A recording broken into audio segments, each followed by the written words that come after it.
இன்றைய ஆன்மீக தகவல். இன்றைக்கு ஒரு அருமையான கோவிலை பற்றி பார்க்க இருக்கின்றோம்.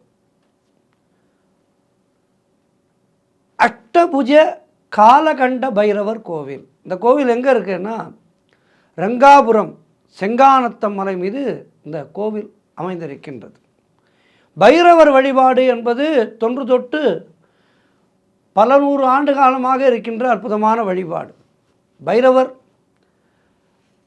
சிவபெருமானுடைய அம்சம். நமக்கு ஏதேனும் காரிய தடைகள் இருக்கின்றது, ஒரு விஷயம் நடக்க மாட்டேன் என்கின்றது என்றால் இந்த விஷயத்தை, அதாவது பைரவ வழிபாடு செய்தால் காரிய தடைகள் எல்லாம் விலகி நாம் நினைக்கின்ற விஷயங்கள் நல்லபடியாக நடக்கும். குறிப்பாக இது போன்ற தொன்மையான பைரவர் கோவில்களை தேடி சென்று தரிசிக்க வேண்டும். அப்படி தரிசிக்கும் போது நம்முடைய ஜாதக ரீதியாக நமக்கு இருக்கின்ற தடைகள், தாமதங்கள் இவையெல்லாம் விலகி நல்லவை நடக்கும் விரைவிலே.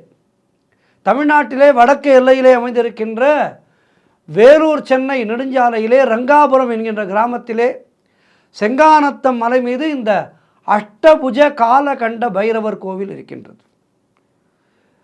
இந்த கால பைரவர் கோவில் பல நூறு ஆண்டுகளுக்கு முன்பு வேலூரை ஆண்ட நாயக்கர்கள் உருவாக்கிய அற்புதமான ஆலயமாகும்.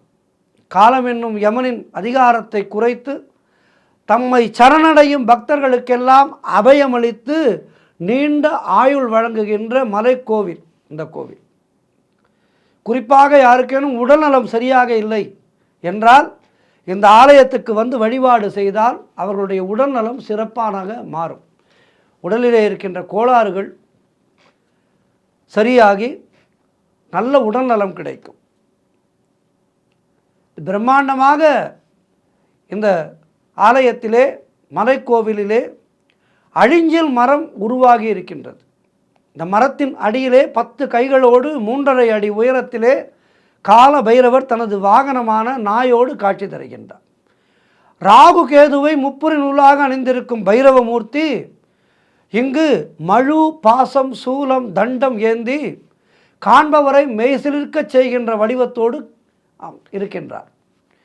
இயற்கை எழில்மிக்க இந்த கால பைரவர் கோவில், இந்த கோவிலிலே மணி அடித்ததும் எங்கிருந்தோ ஓடி வருகின்ற நாய்கள் சுவாமியின் அருகில் நின்று வானத்தை நோக்கி குறைப்பதை, சத்தமிடுவதை காணலாம்.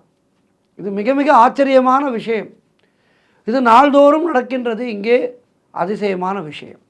சித்தர்களோ தேவதைகளோ நாய்கள் உருவிலே இங்கு தங்களுக்காக பைரவரிடம் வேண்டுதல் செய்வதாக பக்தர்கள் நம்புகின்றார்கள். இந்த கோவிலிலே வருடத்துக்கு ஒரு முறை மே மாதம் ஒரு மிகப்பெரிய திருவிழா நடக்கின்றது. பொங்கல் வைத்து இங்கு இந்த விழாவை சிறப்பாக நடத்துகின்றார்கள். இந்த விழாவின் போது சிறப்பம்சம் வருபழம் கொடுப்பது என்பதாகும். அதாவது பைரவருக்கு அபிஷேகம் அலங்காரம் முடிந்த பிறகு அவரின் தலை மீது மல்லிகைப்பூ அல்லது வேறு விதமான பூக்களிலே கட்டப்பட்ட பூச்சரம் அடுக்கடுக்காக சுற்றப்பட்டு அதிலே ஒரு எலுமிச்சம்பழம் வைப்பார்கள். இந்த எலுமிச்சம்பழத்தை வைத்ததும் ஒரு ஈ பறந்து வந்து அந்த எலுமிச்சை பழத்திலே சில வினாடிகள் அமர்ந்து விட்டு சென்றுவிடும். அது பறந்து சென்றதும் பைரவ தலையிலே வைக்கப்பட்ட எலுமிச்சம்பழம் தானாக சுற்றி கீழே விழுகின்றது. இது மிக அற்புதமான ஒரு விஷயம்.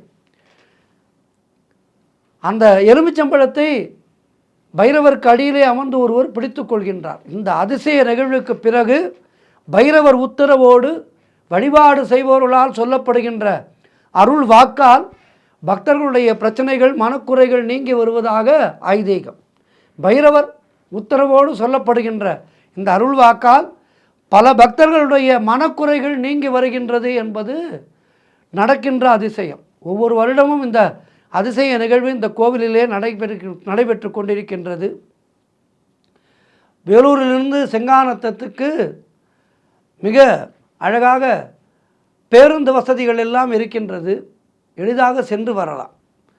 ஆகவே இந்த பைரவர் கோவிலை தேடி சென்று வழிபாடுகளை செய்து வாழ்க்கையிலே எல்லா வளமும் நலமும் பெற வேண்டும் எல்லோரும். பைரவர் வழிபாடு, பைரவமூர்த்தி வழிபாடு என்பது நம்முடைய ஜாதக ரீதியாக நமக்கு இருக்கின்ற தோஷங்களை எல்லாம் நீக்கி தருகின்ற அற்புதமான வழிபாடாகும். ஆகவே அதனை செய்து வாழ்விலே எல்லா வளமும் நலமும் பெற்று எல்லோரும் சிறப்பாக வாழ வேண்டும். ஓம் பைரவாய நமக.